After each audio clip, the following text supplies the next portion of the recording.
Hello and welcome to 251, two pianists, 5 minutes, one subject. And today we're going to be talking about the book Coming Through Slaughter.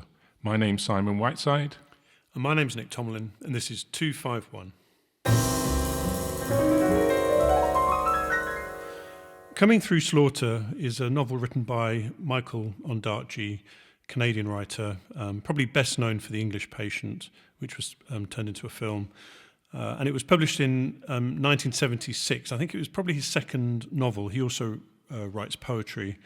And essentially it's a biography of Buddy Bolden, the cornet player from New Orleans, famously never recorded.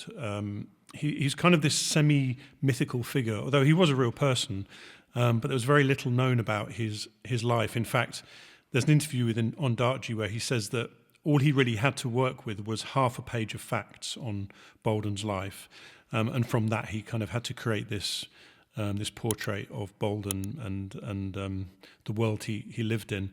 So it's kind of like a mixture of a memoir, but then there are some imagined scenes, a little bit like Jeff Dyer's But Beautiful, which we've talked about before. There's interviews with musicians.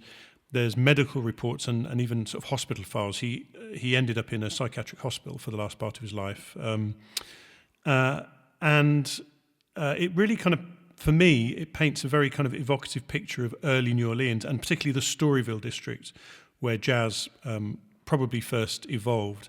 And in fact, Bolden is sometimes credited with inventing jazz, although, I mean, I don't think one person really invented jazz, but he was definitely around that time, early 20th century in New Orleans. Well, it sort of helps when you don't have any documentary evidence. So yeah, and in fact, like I said, there's a good interview with Ondaatje where he talks about this method, and he says he consciously thought of it as almost being like a jazz musician improvising on a tune. He would have these facts, and then he would use this one little fact that he had, and he would then improvise on it. So I don't think it's meant to be factually accurate. It's really a kind of imaginative recreation, I guess, of how he imagined, Bolden's life, really.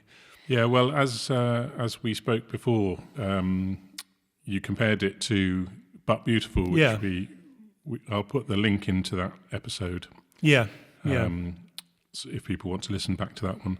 But it's a sort of story around some loosely correct facts, isn't it? Yeah, and I think he's fairly open about that. He says, in fact, in this interview, he says that he knew that he couldn't do a biography because there just wasn't enough material. So he wanted to do something different, really. And in fact, there is actually a biography of Bolden, which I think he referred to as well in his research. So there is actually a biography, but it's, as I said, a lot of it is conjecture and a lot of it isn't really kind of known.